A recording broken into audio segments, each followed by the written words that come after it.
Dariacore is a branch of music that saw its earliest works appear online sometime around May of 2021. The term Dariacore doesn't inherently refer to this branch of music as its own genre, instead being coined thanks to the aesthetic in early productions using imagery from the MTV adult cartoon show Daria. This visual connection was established by artist Jane Remover, formerly known as Delete Zeke, under their Leroy alias. There's no explicit artistic meaning behind this design choice beyond a possible apathy for conforming to notions of how music is viewed, but Jane has stated in interviews that the whole concept of Leroy is doing whatever I want. If that means dismantling the Dariacore agenda, so be it. This laissez-faire approach to Dariacore as a school of music has codified its ambiguous identity among outsiders who are otherwise familiar with categorizing modern internet music, but has also compounded how to define it when compared to spiritual predecessors like hyperpop.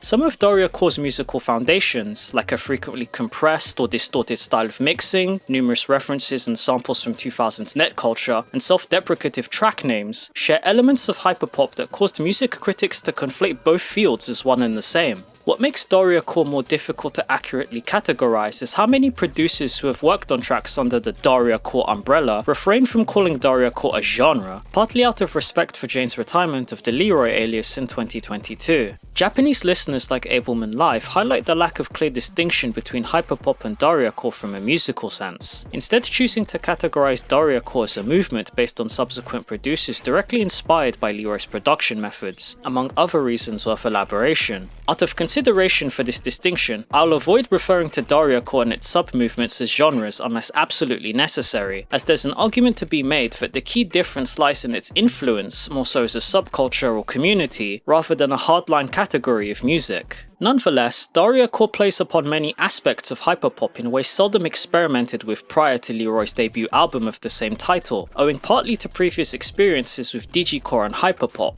Leroy produced the original Dariacore album after being inspired by a Vectroid livestream, while also clarifying that Daria was one of their favourite shows at the time of the album's conception. They weren't too keen on the wider movement being named Dariacore even in late 2021, referring to the term as a joke that's been going on for too long in interviews with Business Insider. However, Dariacore is a wider musical framework often developed alongside Leroy, rather than behind them. Many artists follow the core tenets of mashing up various sound sources and music samples with a visual identity tied to cartoons like Arthur or King of the Hill, often spawning new ideas on how new listeners conceptually viewed Dariacore. A number of Dariacore elements founded by Leroy inspired other bedroom artists to then produce their own music, perhaps supporting the argument that these categories of music are more akin to a movement, with how ideas and production methods were disseminated by fellow artists throughout 2021 and 2022. To discuss how Dariacore as a concept began to spread, we must first establish a basic understanding of SoundCloud's discovery tools. Producers often use hashtags to categorize their tracks, which can then also be used to discover similar works that might share common production features. According to Elwood, a contemporary Dariacore producer with ties to a number of important figures in the scene, this was how the Dariacore term first saw usage during its formative period in early 2021, as early artists adopted the term in homage to Leroy, while reinterpreting their ideas in their unique format. One artist who is considered to have coined Dariacore as a term alongside Leroy was Ditto, as they were essentially the first person to copy Leroy's style to the point of uploading it with the hashtag Dariacore tag on SoundCloud. This explains how Dariacore began receiving wider attention by the end of the year, as there was now both a commonly accepted descriptor to categorize this offshoot of hyperpop, and a method to find other fledgling producers who had a good understanding of Dariacore's musical fundamentals throughout music hosting platforms. On the other hand, this wasn't a guaranteed method of discovery for people interested in Dariacore as a concept. A number of early tracks were produced by one-off accounts and brief adopters in the wake of the original Dariacore album's popularity, muddying the waters between people who are faithful adopters of the style and those looking to hop onto a passing fad for some quick popularity. This trend even created a new scene term in the Bobby situation, referring to producers who disappeared soon after releasing one track of communal acclaim.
nah, bruh.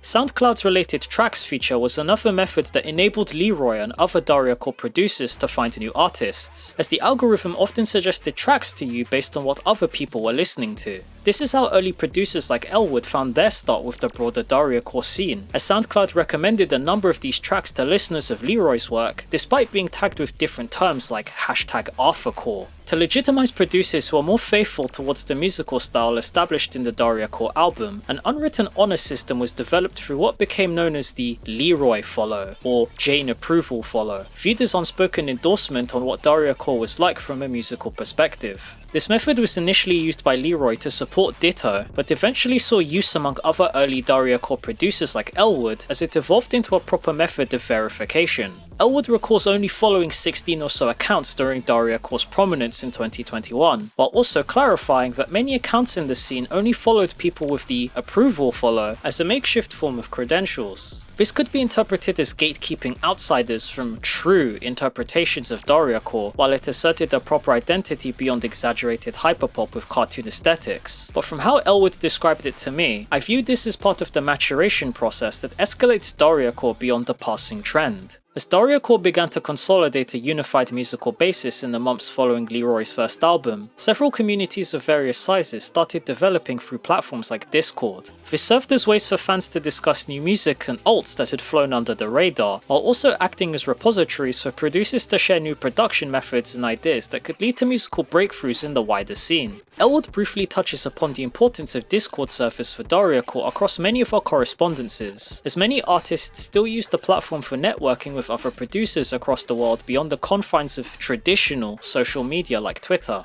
This newfound outreach spawned new ways of thinking about Dariacore, what differences it needed to be considered a subgenre of music, what other mediums of art it could sample or take inspiration from, and how the scene at large would handle what Elwood initially self-describes as fake Dariacore being made to ironically parody the musical formula. Many of these reflections would be tested in the months following the release of Dariacore and Dariacore 2, but for now, Discord servers formed a necessary link between producers and fans looking to discuss Dariacore outside of the cluttered hellscape that is SoundCloud and YouTube comment sections. Producers found it easier to share their new works for feedback through these private channels before dropping new tracks, and a new level of mystique was forming around new alt accounts that had a clear fundamental awareness of Dariacore's contemporary sound. To conclude this segment, Dariacore had now established its core principles. How did it then evolve from that point?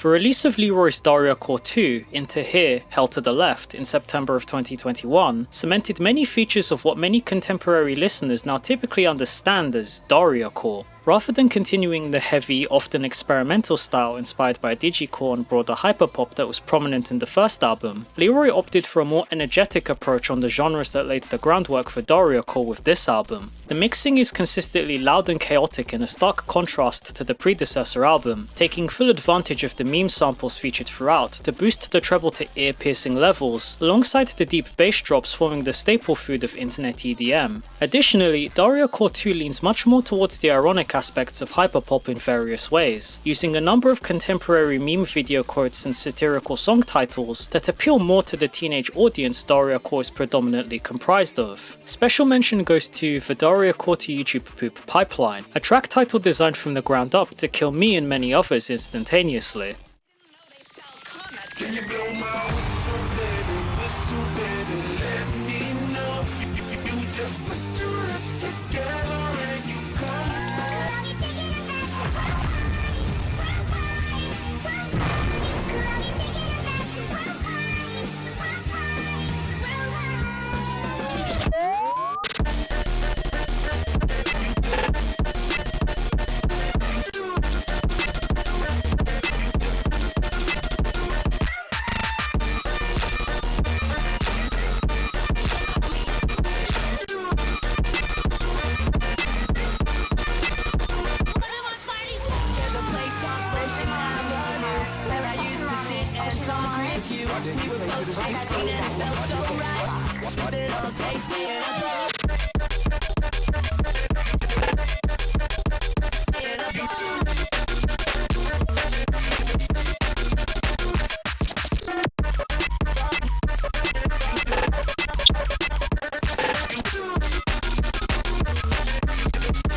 If you were to search Dariacore on SoundCloud and click on a random track, there's a good chance that the producer took specific cues from this set of Dariacore tracks. Members of the scene refer to these different periods of Dariacore productions as seasons, much like seasons of a TV show, with each album representing a season of Leroy's Dariacore methodology. As the term suggests, Leroy kept evolving their sound with each iteration of the Dariacore saga, upholding a long-term goal for their music to be ever-changing. A sizable portion of Dariacore tracks you see on SoundCloud and other music hosting platforms draw from Leroy's 2021 work, with fans regularly even being able to pinpoint the exact tracks, if any, that a producer takes spiritual successorship from. This highlights a malleable aspect to Dariacore that explains its popularity with bedroom artists during the COVID-19 pandemic, as the self-referential nature of reworking another producer's musical style to create something with the same kind of essence provided a new artistic challenge for many looking to refine their own sounds. Although Dariacore often followed stylistic trends brought upon by new Leroy releases, it would be wrong to assume that the wider community was entirely dependent on them for new ideas. According to Elwood and other contemporary producers, Dariacore underwent a number of phases and trends with various degrees of separation from the seasonal format during its peak, some of which fed back into Leroy's work to a degree. Some of these developments, like rhythm and hardstyle drops, eventually led to what could be considered a standardized format of Dariacore. Tracks sometimes followed the format of a normal Dariacore drop, followed by a buzz kick drop, and then a rhythm drop as the template for their work during the late 2021 period. On the other hand, the adoption of genre mashing shifted Dariacore's general trajectory somewhat, as a number of producers including Leroy tried their hand at producing something similar. This trend is commonly attributed to Zave, a producer some may be more familiar with for their recent contribution to the Megarex compilation Techcore Essence 2685. The track Mashups Aren't Real Music, Imagine Making Them features a typical example of a genre switch at the end that producers sought to emulate as it grew in popularity.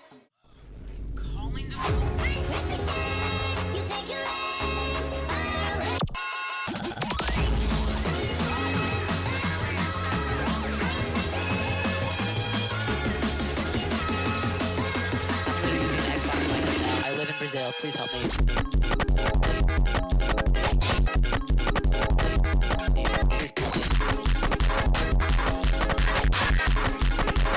Okay, it's just me, or maybe no need to call the police.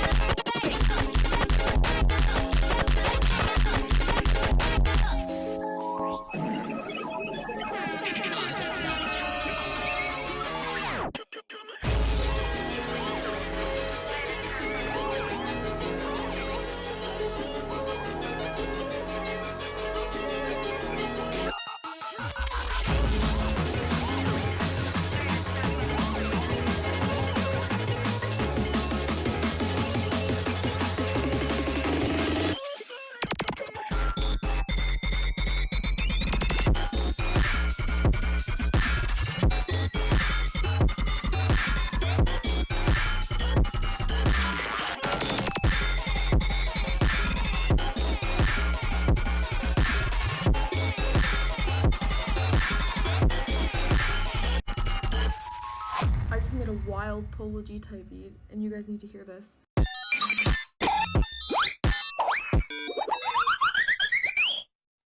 Changes like this support the argument that Dariacore can be a movement and a subgenre in equal amounts, as these musical adaptations form a distinct identity that further separates it from the average understanding of hyperpop as an irony-poisoned and incomprehensible mess. Standardizing the formula by leaving the genre switches until the end of a track emphasizes the importance of community sharing and feedback through adopting these new production methods, as members now had a better understanding of what did and didn't work in a Dariacore production. As mentioned previously, Leroy would try their hand at genre switches with the Dariacore series' third installment in May of 2022. Titled Dariacore 3, at least I think that's what it's called, Leroy pursued an almost entirely opposing creative direction to the first release, opting for an eclectic assortment of EDM styles alongside the refinement of the previous album's cutting-edge take on hyperpop.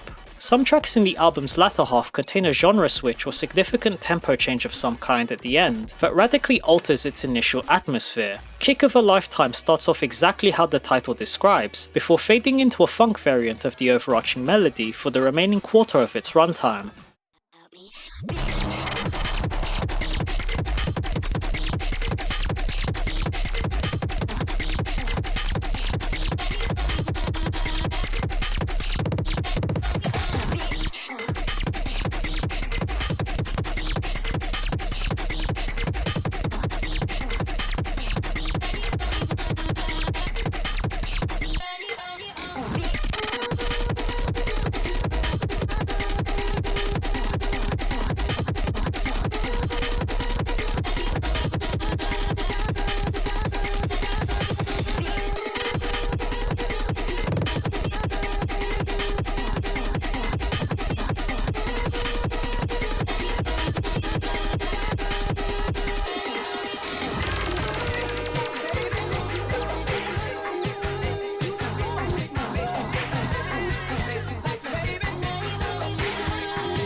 Dariacore 3 can be seen as Leroy finding a baseline for their work to remain ever-changing in this assortment of music, as you hear many aforementioned elements of contemporary Dariacore combined with Leroy's existing musical technique, refined in their productions beyond this one alias. However, it can also be argued that Leroy perceived a theoretical limit to their improvement through Dariacore. In a number of interviews between late 2021 and early 2022, Jane reflects on the duality of their aliases in relation to public influence and attention, stating that there's a sense of imposter syndrome imprinted upon what they produce as it's covered online by amateur reviews and critics. Move For Me in the penultimate dagger appears to reflect this pessimism somewhat, ending on an ambient note far removed from anything heard in prior Dariacore innovations, in tandem with a title that suggests Leroy had nothing left to offer towards Dariacore as a musical ideology.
Though not immediately apparent, Dariacore 3 presented a significant tonal shift in the movement's direction that cemented its future downturn. Previous comments on Dariacore by Jane, like the aforementioned remark that it was a joke that's been going on for too long, indicates a potential disinterest in the culture surrounding the wider sphere of music that had expanded in the months since Dariacore saw its initial exposure to the world. Discord servers conceived to discuss Dariacore, like Snare Society, were growing at a rate where many well-known producers began to develop individual fan bases, which led to a number of discussions on the relationship formed between Dariacore artists and the broader audience. Elwood describes a few instances where Dariacore artists expressed visible annoyance or discomfort with how fans discussed music within Discord communities, often joining servers themselves to speak their mind on the matter. Grievances like these can often be seen as a regular consequence of viral popularity, but some producers saw this as the start of a larger concern with how Dariacore was categorized and viewed by outsiders, who saw the movement as little more than an overly exaggerated blend between plunderphonics and hyperpop. Further discussions spawned from other genres that Dariacore artists started drawing their own previous experiences from, such as Jersey Club. There were ethical debates as to whether this combination of musical styles was considered as cultural appropriation of black music culture, which was complicated by the often whimsical nature of hyperpop and Dariacore, often making light of these aspects when viewed analytically. I can't speak conclusively on this specific topic, but occurrences like these show the beginning of a divide in how producers and fans spoke about Dariacore in ways that would have greater ramifications as the scene kept maturing. These concerns with how Discord communities fostered unhealthy ties between Dariacore artists and audiences eventually came to a head sometime around 2022, either during or after the production cycle of Dariacore 3. As mentioned previously, Dariacore initially took off with interested producers taking stylistic cues from Leroy's work to form their own spin, with varying degrees of differentiation between tracks. With that in mind, combined with the comments made by Jane over the year-long lifespan of the scene and their reconciliation with imposter syndrome, it's likely that the person who inadvertently birthed a new branch of music had creative differences with what it had now become. The tags for the Dariacore album series changed from #Dariacore to a more general #dance and EDM category, while the bio for the Leroy account was changed to not a fucking genre at some point, before subsequently linking to Jane's primary SoundCloud account. Ableman Live hypothesizes that the use of proper punctuation for the song title Dariacore Song Tutorial in Dariacore 3 was intended as one of the first proper distancing attempts from Dariacore, as Jane expressed frustration with it being referred to as a genre that was also conveyed somewhat in Move For Me and the Penultimate Dagger in a more subdued manner.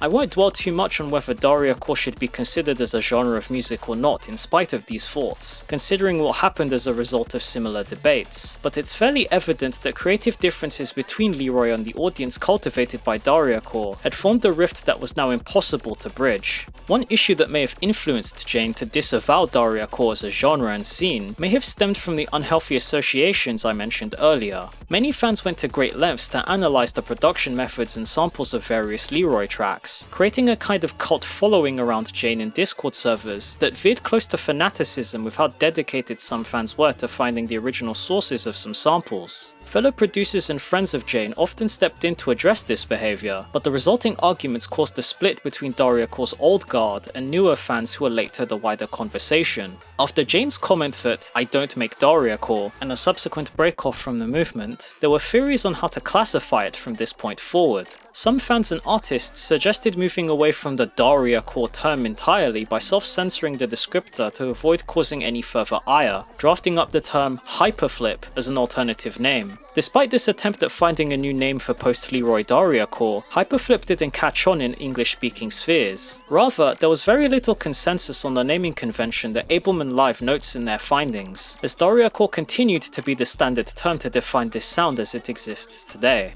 It's worth addressing this intrinsic link between Leroy and Dariacore that many struggle to separate, as it's hard to argue that the latter's foundations and early sound would have existed in nearly the same capacity without the efforts of the former. Jane may have ultimately disliked becoming the face and inventor behind this music subculture that was designed as a creative outlet for other projects, but I argue that this lack of intention allowed Dariacore to flourish as it did, because there was little existing groundwork to push early ideas into a strict framework for the entire genre's sound design. The Leroy and Delete Zeke aliases were formally retired in June of 2022, with the aptly titled Leroy and Delete Zeke Memorial Service serving as a public break from Dariacore at large. This also coincided with the adoption of the name Jane Remover, with additional comments stating that Delete Zeke reminds me of a period of my life I'd like to move past, as motivation for this change. It can be argued that Jane may have viewed the general culture surrounding Dariacore as immature, as it clashes somewhat with their other music serving as self-expression and discovery, as they grew up in the period following their increased media attention. But it's also possible that Jane was simply uncomfortable with previously mentioned factors like parasocial connections. Either way, much of the existing Dariacore audience respected Jane's wishes to distance them from Dariacore, reverting back to early practices of using the core suffix with their aesthetic of choice, instead of using the term wholesale. Some artists opted to move on from Dariacore themselves, seeing an air of apprehension about the future of the sound now that communal hubs like Snare Society expanded to cover more forms of music. To unobservant outsiders, Dariacore became a dark history that some knew better than to dwell on for too long, a music term with too much stigma attached from unhealthy obsessions with musical innovators. Of course, not everybody thought like this, but you can imagine the sentiment was hardly an isolated one either, especially with a demographic mostly comprised of teens with a bit too much irony in their system.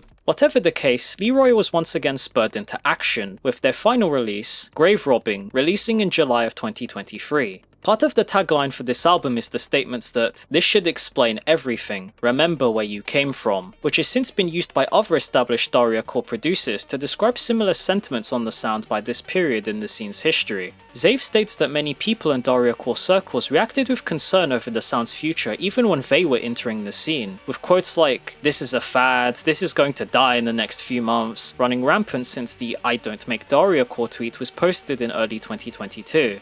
At the time I had arrived, people were already saying like, this is a fad, this is like gonna die like in the next few months or whatever, and it didn't. It's lasted years. It can be argued that grave robbing was a response to this discussion and distancing from the sound at large in many respects. The full tagline is directed at one sentiment or another related to the public framing of Dariacore, while the tags being #dance and EDM establishes a firm movement away from the identities tied to its current sound. Many producers and fans have avoided speculating on grave robbing beyond surface level intent, but I argue that it is very much one of those times where the curtains really were blue is a sufficient analysis. Regardless of how one may view this specific period of Dariacore, this release marks a degree of finality for the term at its peak, as many producers and artists looked in new directions for where parts of this sound could go next. In my interview with Zave, they tell me that seeing other people be more willing to explore beyond this little sector of underground music was a positive impact on innovating the Dariacore scene's sound and finding new inspirations to draw from, which helped maintain its cultural relevance in spite of a newfound identity beyond the term Dariacore. I briefly touched upon the term hyperflip and how it was first proposed as a way for Dariacore sound to adopt a fresh start. Zave states that the term partially originated from the description of the music as loud, distorted, with hyper elements, alongside the main principle of flipping various samples. However, they also discuss how this naming sense drew upon their incomplete thoughts on Dariacore, forming their own critique of how others perceived the music by grouping together its basic elements to the extent of subconsciously impacting the descriptive term. In hindsight, I feel like I made that as kind of someone who had not really drawn a proper conclusion on how I felt about Dariacore, and I was kind of someone who was doing my own critique of how people view this music. I was kind of doing that by kind of boxing it in as a very specific thing in the name even. This identity crisis demonstrates the internal conflict many artists and fans had with codifying Dariacore against the tide of publications looking to understand the sound from the perspective of wider EDM trends, as there was a fundamental disagreement with this idea that caused a wider schism with producers looking to innovate the sound beyond following Leroy's methods. Such an impact is still felt to a smaller degree today, with news publications that covered Dariacore's progression at its peak, like Pitchfork, inherently linking a general awareness of Dariacore to popular EDM artists like Charlie XCX, that detracts from many producers' own thoughts on music as a whole through the need for concrete definition. Zave addresses this point several times in correspondence, referring to the need for labels and definitions as a need for things to be marketable for the purpose of making music appeal to various demographics. They describe how people and publications try to take something that's not very marketable and making it so, leading to the output of new producers becoming homogenized as they persist in matching Dariacore's existing framework. This has a negative effect on future developments, as people only look within the scene for musical inspirations rather than considering their personal interest as a factor for why they produce music. While these discussions were taking place in existing Dariacore communities, Japanese producers started contributing to the sound in various ways, with figures like Momone, Yak03, DJ Twin Turbo, and an artist's name I think is meant to be read as Karan-chan, after the Uma Musume character, uploading music to SoundCloud during the same time frame as Zave and Elwood. Interviews with producers like Hiri Hiri suggest the export of a Dariacore adjacent term called blankcore, often used to describe how early artists adopted a character or show's visual identity like Elwood with Arthurcore, and how it found its way to Japanese circles around this time. There was a clear Japanese awareness of Dariacore that grew alongside developments in English-speaking communities, drawing upon many of the same inspirations to produce the particular sounds that we often codify as Dariacore today. I asked Momone about the kinds of sounds and production methods that were commonplace in this formulative period of Japanese Dariacore, plus any figures who helped influence the early landscape. I think everyone was trying to imitate Leroy's sound at the time, Among their works, Dariacore 2 had a particularly strong influence, and many tracks were clearly inspired by that style. Speaking specifically about producers in Japan, I believe DJ Twin Turbo and Nice were among the first to influence others. Their music helped strongly connect domestic otaku culture with Dariacore. In the club scene, I think a significant turning point was when Mr. Yoneda played Dariacore Boryokuteki ni Kawaii in 2021. It had a lasting impact afterward. On the other hand, Japan's Dariacore scene was still tied to wider discussions elsewhere online, as Leroy's 2022 retirement spurred debates on the extent to which Dariacore was now dead. Music journalist Nama Hoge wrote at length about how Dariacore wasn't far off from a revival, while the net label Lost Frog Productions released a compilation titled Farewell Dariacore, You Won't Be Missed. These reactions to Dariacore within Japan can be seen as the foundations behind what would eventually become Hyperflip, as they both expressed an interest in moving beyond these established perceptions of Dariacore to form a new kind of sound drawing from more domestic inspirations. In their Avis article on the future of Dariacore, Nama Hoge often compares Dariacore's influences, namely SoundClown, to domestic trends like automads. Rather than dying out, the scene at large will adapt to fulfill the demand for internet meme-like sampling music instead. Ableman Life posits that many producers in various fields were drawn to Dariacore, like the anime remix crowd and automad community, possibly viewing it as a natural extension of Japan's existing internet music culture. When considering the influence of previous domestic movements like J-core and how global sampling culture innovated on existing sounds with new perspectives on music, it explains why Japanese producers openly adopted Dariacore as another part of the domestic internet umbrella. This adoption is inevitable, considering the sampling of Vocaloid and anime songs, which already formed the partial basis for Japan's underground music culture in the 2000s and 2010s. Many of the standardized production techniques in Dariacore, like the heavy compression, were already staples of automads and wider Japanese meme culture, to the degree that many producers viewed these methods as the logical progression in the overall sound. Zave views this adaptation positively, remarking how Japan has taken influence from Dariacore in their own way, despite not knowing the references and still using samples they don't understand to do their own thing with it. It can be argued that the sounds that eventually became defined as Hyperflip effectively started life as a cultural localization, using ideas better understood by Japanese audiences to bridge the gap for a music culture whose visual identity was largely incoherent due to the large input of ideas from a variety of creatives. Many critics and perspectives on Japan's pre-Hyperflip period of Dariacore often generalize the subculture as Dariacore made in Japan, but I view this time period as a more concrete answer to debates that overshadowed creative innovation in Dariacore circles, using existing movements and inspirations as a basis for how the scene could break away from its existing stigma. Ableman Live notes that the term Hyperflip saw increased use among Japanese producers around the end of 2022, with a few uploads from this time using the hashtag Hyperflip tag on SoundCloud. They note that the blank core trend made early Japanese Dariacore stylistically incoherent, taking influence from the overseas movement before then following the styles of early adopters, potentially inciting the responses made in mid-2022. Hiri Hiri supports the idea that this was a commonplace methodology in underground circles, stating that it's quicker to learn directly from artists by analysing their work and sharing new ideas around to anyone who's interested in the methodology. Perhaps this answers why Hyperflip became known as Japan's answer to Dariacore, as it combined the communal aspects of the latter with a desire to share novel ideas through channels that seemed new in comparison to existing ideas like automads. Many have argued that the first codified use of Hyperflip came from the Lost Frog release Hyperflip Overture, being the first use of the term to describe a collection of sounds in one space, rather than an assortment of vaguely related tracks. The label owner Haruo Ishihara describes Overture as the most influential tape in the scene, giving Hyperflip real credibility as a term that producers could now use to unify their sound under one concrete label and identity.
Myself and many others were first introduced to Hyperflip through this compilation, and the ensuing promotion surrounding its release played a significant role in the scene, distinguishing itself from Dariacore in a cultural sense, by creating new music without the pressure of how to define it. I asked Ishihara what inspired him to host these compilations under the Lost Frog label, and whether there was an existing Japanese audience for this sound at the time of its release. It all started when Sage suggested that we make a compilation of Dariacore called Farewell Dariacore, You Won't Be Missed. It was at this time that I became acquainted with Japanese artists such as Momone and Curran, which led to the subsequent release of the Hyperflip Overture compilation. The theme of Hyperflip Overture was to be made exclusively by Japanese Dariacore artists. This was a strategic plan from the beginning to raise Dariacore/Hyperflip's visibility in Japan, and the idea was a big hit. After that, we focused on the listeners we could not get with Hyperflip Overture and created Fast Fusion. With this album, the recognition of Dariacore/Hyperflip in Japan exploded.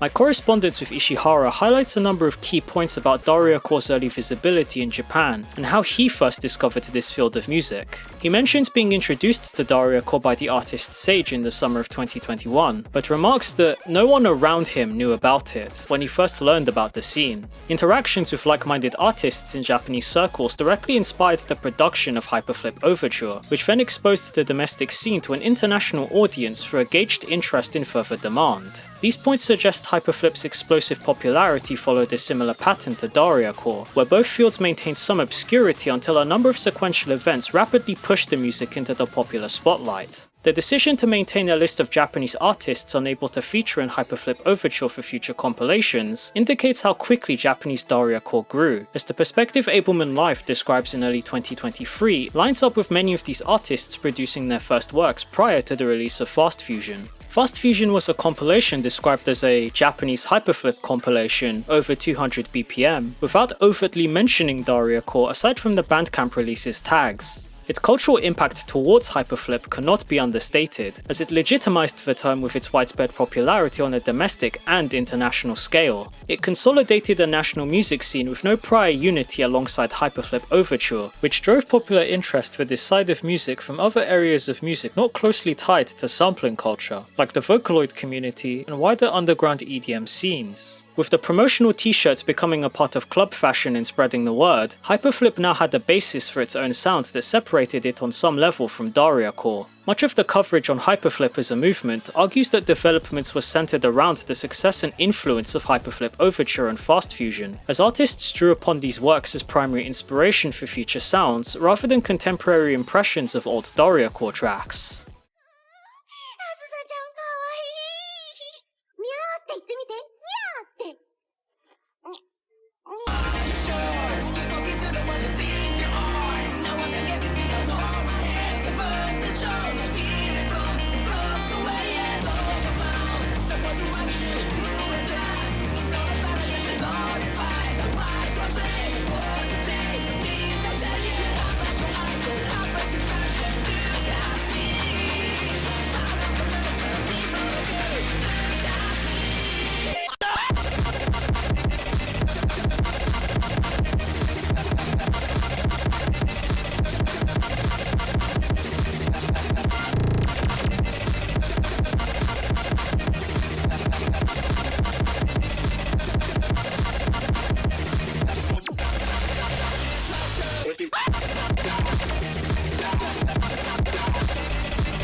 kiss went a little like this.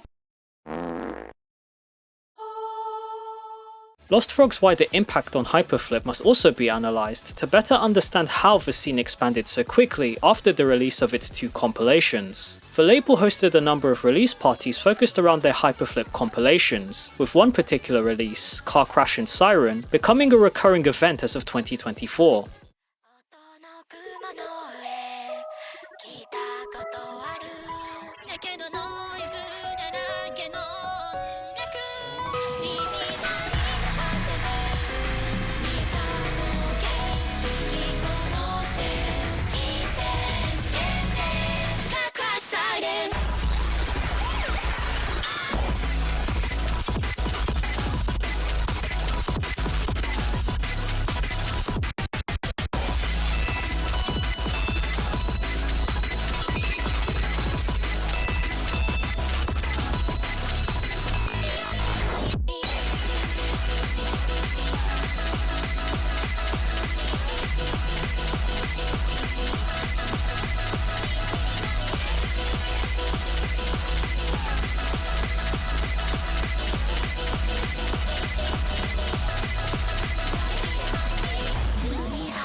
Ableman Live expresses that such events were possible because Japan's underground music scenes had the infrastructure to support these endeavours, which impacted how the Hyperflip sound evolved to adapt to club sensibilities rather than Dariacore's bedroom music origins. If Hyperflip is compared to underground music cultures with similar histories like J-Core, then it makes sense that a sound with a degree of popular appeal would inevitably be played at venues like Shibuya Womb to a large audience. Events and regular compilations allowed for Hyperflip to musically consolidate itself thanks to the effort of collectives like Lost Frog, but it also highlights how important it was to capitalize on demand once potential audiences showed an explicit interest. As mentioned before, there was little consensus on Hyperflip as a sound or movement prior to a focus on these works, but Lost Frog is regularly credited by Japanese audiences as a major player in spotlighting the scene and providing a new source of inspiration for people interested in this sound that didn't otherwise know where to look. Other groups maintained the breakthrough pioneered by Lost Frog with Car Crash and Siren, with the Japanese Dariacore Hyperflip,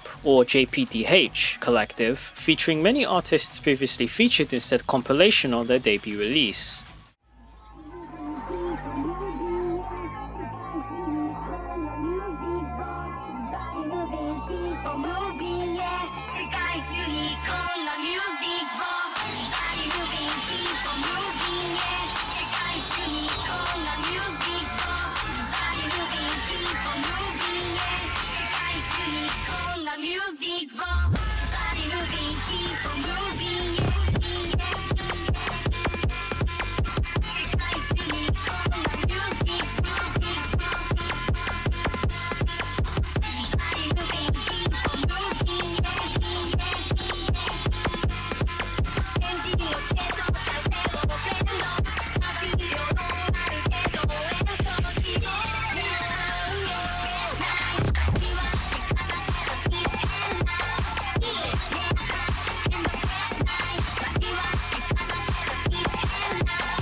There's a degree of self-referential humor and recognition for the broader history among the Japanese community that draws real-world parallels with early Dariacore and SoundCloud discovery. Zave described the latter as a bunch of people who want to create in a similar way, while also showing a positive reception for the way the Hyperflip and Dariacore scenes are appreciated at Japanese events. Both scenes are similar in many respects with regards to the core ideas of people creating music they want to put out there, but there's less of a barrier with how Hyperflip is perceived by general listeners that affects the end product of their creative output in the long term. To quote Zave's outlook on the scene, I'm kind of happy that it has taken on its own life as being like a distinction line between the kind of more Western way of making this sort of sound, I guess, and like the kind of what Japan has taken from it and brought to the table. I think that's good. As Hyperflip cemented itself throughout 2024, Japanese audiences also started to think critically of the scene as English-speaking listeners did with Dariacore. A 2024 article on the contemporary developments of Hyperflip posited a number of discussion topics relating to the scene, namely how to deal with its increased coverage, and why the term Hyperflip has become the definition for this new sound. The author Amebre Kizami argues that Hyperflip as a collective hasn't had enough time to mature, predominantly because of an ideological clash between those who see it as a continuation of Dariacore or placeholder for blankcore, and people who view it as an assortment of high BPM distorted sampling popularized by fast fusion. This results in an inconsistent conceptual view of Hyperflip, as these two groups have wildly different views on whether it's a genre or movement, respecting the past versus new innovations, and how much public focus the community should have. I believe that Hyperflip is facing the same questions Dariacore faced at its own peak, reconciling with an identity crisis posed by a mixture of old and new faces taking inspiration from similar sources, in this case the pre-existing Dariacore scene and early takes on blankcore. Though these developments are rapid and unpredictable in nature, I think it's less of a sign that Hyperflip as a concept is on borrowed time, and more a testament to the term's general acceptance of producers as it finds its own footing separate from Dariacore made in Japan. One sentiment shared between this article and musings presented by Zave is the overarching idea of genres as a marketing tool ultimately designed for people to better find similar music. Both figures view genres as a straightforward musical category for audiences unfamiliar with music terminology, as it helps them articulate what they want to find. On the other hand, producers don't have much say on whether their music is considered Dariacore or Hyperflip, as much of that agency is often decided by listeners and publications for a broader demographic in their stead. A number of producers and articles have viewed this as a factor limiting the scene's innovations, as new artists rigidly follow strict criteria described as core aspects of Dariacore or Hyperflip sounds to better fit in with the surrounding culture formed around existing trends. While I have little to offer on the matter as someone who doesn't produce music, I agree with the notion that viewing music work solely within the framework of genres instead of values like individual merits or production techniques is ultimately a hindrance to producers and composers looking to advance the representative subculture with a unique pool of inspirations and production techniques. Many of these same articles have concluded on the thought that artists should simply make music irrespective of perceptions or conventions, enjoying the overall process and seeing what results from a creative output free of any outsider generalizations. With that said, the discussion around genres within Dariacore and Hyperflip isn't entirely fraught with downsides. Kizami muses that going mainstream and subsequent changes to the scene aren't entirely a bad thing, since it could change how people think about Hyperflip's future with an influx of new ideas unheard of by the existing community. They also explained that a steadfast rejection of new faces will lead to an insular scene that struggles to move past Dariacore's peak, even if it's also a bad idea to openly welcome everyone under the Hyperflip umbrella and change its fundamental sounds. I see this argument as an indication of Dariacore and Hyperflip's gradual maturity, as many similar discussions in prior years were specifically dominated by whether the scene was dying, rather than reaching its peak potential or a theoretical downturn of creativity. Zave expresses similar thoughts on Dariacore by stating, "I don't think the whole music genre discussion even really matters at the end of the day, instead focusing more on having fun and potentially innovating the current sound." My reason for dedicating a segment to these debates is twofold. While it's worth understanding contemporary producers' thoughts on how their respective scenes will continue to progress in isolation, being able to compare these perspectives as a whole indicates that both sides aren't nearly as different or intrinsically linked as retrospectives would suggest. Rather than viewing Dariacore as a meme adaptation on hyperpop, or Hyperflip as the Japanese side of Dariacore, it'd be more appropriate to describe them as music scenes with strong cultural influences from their respective corners of modern internet culture, achieving similar results in spite of their various inspirations. Something I've seen referenced by many Dariacore and Hyperflip producers is the idea that both scenes have a time span for the current sound, a limited duration for its momentum before being unable to remain self-sufficient as they do now. Zave has mentioned waiting it out before making a committed push to Dariacore again. Almost like let it sort of keep running its course and see where it leads, and then eventually like sort of return to it when it's a more novel sort of thing. Linking back to the prior discussion on genres, they await a period where new producers stop thinking so intently on labels or subgenres, instead just making the music they think would be cool. There's an inherent idea of creative liberty at play here that's also expressed by certain Hyperflip producers, where they distance themselves from the term while maintaining that music style. Perhaps it's meant to be a form of revolt against conformity. Kizame believes that real Hyperflip will start in another 2 or 3 years, wagering that its currently slow development is hampered by that clash between the Dariacore old guard and newcomers muddying the waters of what the culture is meant to be. One could read this at face value as a statement that Hyperflip is still far into its infancy with the same debates that inundated Dariacore, but I disagree with this reading. Instead, I view statements like these as evidence that Hyperflip is on the verge of a musical breakthrough, an indicator that there'll be an artist or collective that leads to another wave of musical talent like Hyperflip itself was for many English-speaking Dariacore producers. A number of established artists in both fields await the day where their scenes need them to again revitalize the sound in their own way, just as they did when the music started taking off. Hyperflip continues to grow today, especially since the advent of fast fusion and developments that popularized the broader sound outside of Japan. Many producers from the early days, like Karin and Momone, are still active at the time of writing, while veteran artists from the Dariacore side have formed a seamless crossover between the two scenes. Zave and Elwood made an appearance on the Lost Frog Productions compilation Flux Code, with the latter also contributing Missing No featuring Trust to the album Complex Numbers.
On the Dariacore side, a significant amount of new talent has stepped in to fill the gaps of those who've moved on. Producers like Reala, Cluely, and Really are cited as part of Dariacore's second wave by figures like Zave and Ishihara, intertwining both scenes through the latter's compilations and continual attention towards upcoming talent on SoundCloud. It's hardly a stretch to view modern Dariacore and Hyperflip as two sides of one greater scene, as input from both sides leads to vastly different styles of music that often converge via compilations and exposure from various live events. Both Dariacore and Hyperflip are still regularly distinguished by the language of origin, whether it's English or Japanese, but I would view the sounds being produced right now as a hybrid of ideas between demographics that manages to keep themselves distinct with the cultural influences that originally defined their inception.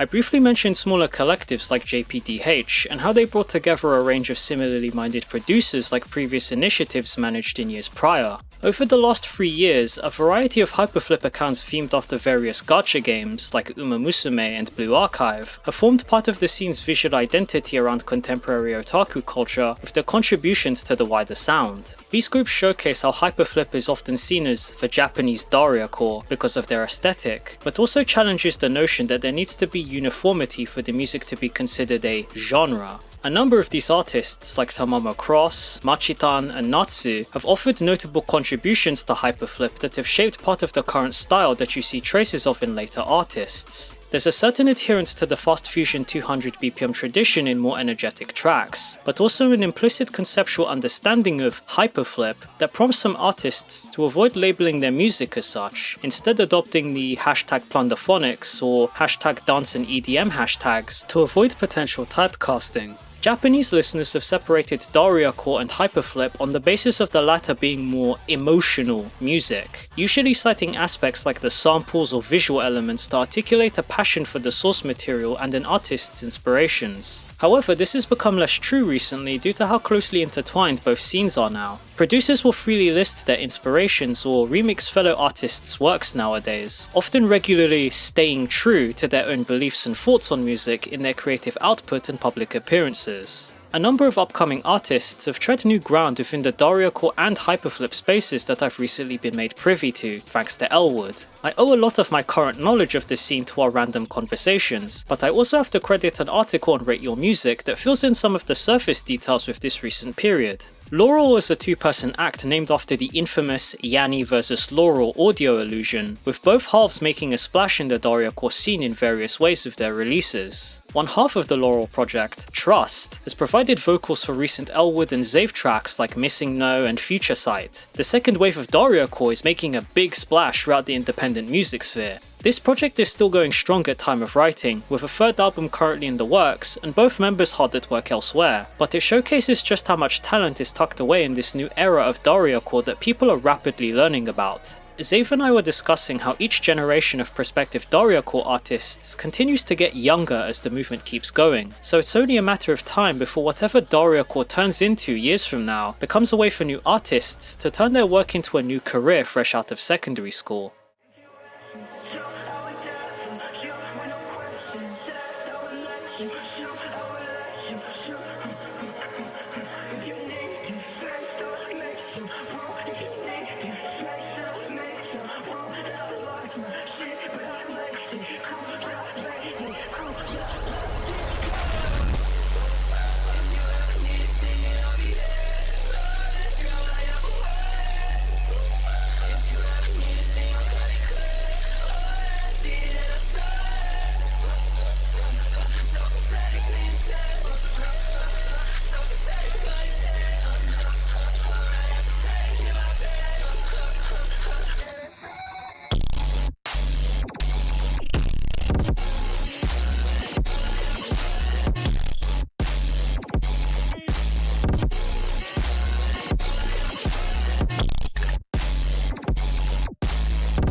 On the Japanese front, you've got the Bakuwara Elementary School group, whose aesthetic I can only really describe as people who get the assignment. They're framed around the early 2000s era of terrible quality internet content, with their YouTube channel featuring videos reminiscent of that period that I think most people my age vaguely remember with the fondness of the 2008 global recession. Jokes aside, the Bakuwara crew have a strong finger on the Dariacore pulse with how they push the sound's envelope, with their avant-garde activity serving as a counterculture to the scene's modern outlook. The group's members denote themselves with a name in hiragana and the corresponding 2-digit number, while all the tracks belonging to a respective semester are named with one hiragana character. The first semester used at, and this current batch uses I at time of writing. From what Elwood has told me, many members of the group were dissatisfied with the current state of Japanese Dariacore and Hyperflip, opting for their work to change how most people viewed the scene for a number of different musical influences typically unheard of by most audiences. Out of the roster, I found myself very interested in Aoi08, Sayuri71, and Eita05 so far, but the whole gang does some incredible work that I think does justice in changing the game that I think deserves a more honest look, despite the ironic first impressions they give off. Yak03 is a name that comes up quite regularly in talks about New Age Dariacore, and I've mentioned him prior for good reason. He's everywhere. I don't even mean this as a joke either. Since starting off in 2023, Yax has contributed to some of the Lost Frog compilations that brought massive attention to Japanese Dariacore and Hyperflip, making a name for himself through his sheer proliferation in the wider scene. Another thing Yax is known for? His aliases. Though people more familiar with the scene know him better as Akimalo and refer to his alts as such, Yax has done a ton of work through different alt accounts that's impacted the modern Dariacore/Hyperflip scene, whether directly or otherwise. Though it's hard to list just how many accounts people have either rumoured or confirmed to be Yax alts, it's worth knowing about him if you have an interest in modern Dariacore, because he's bound to show up somewhere, sometime.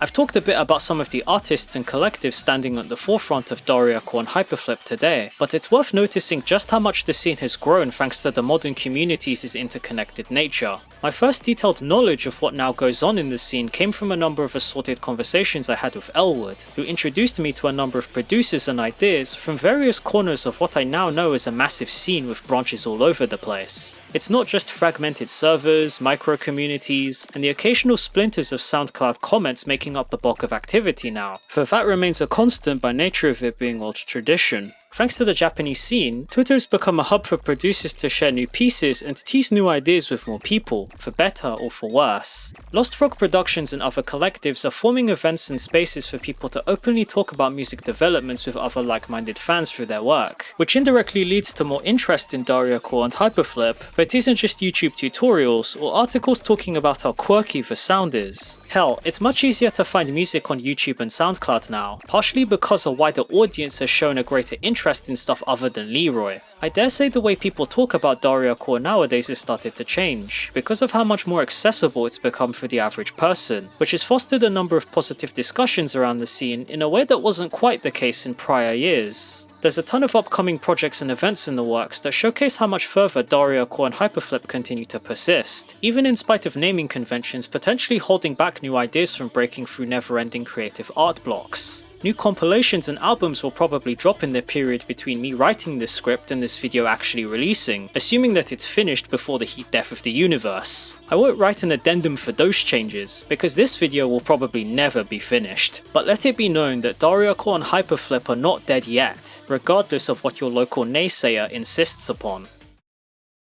It's always difficult for me to write conclusions for these kinds of videos. I distinctly remember having a very similar thought with the J-Core video, and that's with me having more experience now than I did back then. Perhaps it's an uncertainty with covering these topics, knowing how much canon will change in the period between doing all this research and producing the final product. Often, I find myself halfway through writing one of these and encountering some massive news halfway through the production cycle that I feel bad about leaving out, lest the whole video gets out of hand yet again. It will date this part of the script right to the day I write it, but it's been exactly 8 days since Curran released But I Still Love You on their SoundCloud. It's been 5 days since Really released their third album, Bacon Core Part 3 on the Lost Frog. Zave dropped a new album 2 weeks after our interview. Editor's note. Leroy released Exo Tour Life on SoundCloud on June 2nd, 2025. I'm not gonna say any more than this because it'll add another several days to the production process and I love making YouTube videos! I love making YouTube videos! I already see the discussions in my head. The ominous premonitions I've read about from those before me. Like a section from Nostradamus and their prophecies. What does this mean for Dariacore and Hyperflip? How will the scene progress from here? Is there a future for the scenes again? Of course, I'm merely an outsider to the Rose Garden, looking inward. Much like Nostradamus, I can only predict what may happen. Admittedly, my knowledge has made me strangely optimistic for Dariacore and Hyperflip. People thought the golden age was over, and yet the scenes have continued onwards, merging somewhat at the hip, and fostering an output I don't think anyone could have predicted in mid-2022. There's a particular endurance to certain fields of niche music that keeps them going in spite of their inaccessible nature that endears me to the creative talent on offer, a sign that you know many of the names in these scenes love what they make and want to pass that freedom onto whoever encounters their work. Normally, I'd try and collate my research and thoughts into some kind of ending statement on how I feel about the topic I cover in a video. It's never failed me up to this point after all. For this video, I'd like to take a different approach. I'm of the belief that history speaks for itself ever since I studied history, and for a topic like this, where much of the research stems from people who witnessed changes as they happen, I think they're more qualified than I to speak on the future of Dariacore and Hyperflip. So I asked people exactly that. The Dariacore and Hyperflip scenes are a very close group of people, and we share ideas with each other without hiding. I don't know how long the current state will last, but I think Dariacore will also survive because drum and bass, which was popular in the 90s, still survives today. I think it is important to listen to and enjoy a lot of music, whether it is Dariacore/Hyperflip or any other genre, and it would be great if Lost Frog could continue to discover artists of various styles and introduce them to our listeners. I'm happy that it has gained popularity, but to be honest, I think Hyperflip is something that should be enjoyed quietly, as it's in a legal grey area when it comes to copyright. For Hyperflip to reach a broader audience, I believe we need versions that resolve those copyright issues. I think going forward we'll see a lot more music being made, both those that exist in a grey area legally, and those that are fully cleared in terms of copyright. Personally, I think the current form of Hyperflip can be sustained for a few more years. The number of people who love Hyperflip keeps growing. I really love Leroy and Jane Remover's music, and to everyone making Hyperflip, please keep creating freely. On this note, and like with everything I've said about like how Dariacore is maybe not a real genre, I know that I'm still for the foreseeable foreseeable future, I'm going to keep receiving DMs in Instagram asking me like, hey, how do I make like a crazy Dariacore drop like you? How do I make like your Dariacore drums? Like, how do you do that? For as long as I keep receiving questions like that, like I don't think Dariacore will ever die. So no one has to like freak out that like, oh my gosh, like Dariacore is over. No one wants to call themselves Dariacore anymore. Is the scene dead? I think we are a long way off from that still. I would say it's true that the internet can grab things and let them go in seconds, and also that the internet never lets go of anything ever. So I think that it is a long time really before this scene like kind of fades out, like for sure. Everyone keep creating, having fun, and just like enjoy music. Music is awesome.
Imagine that guts and gold.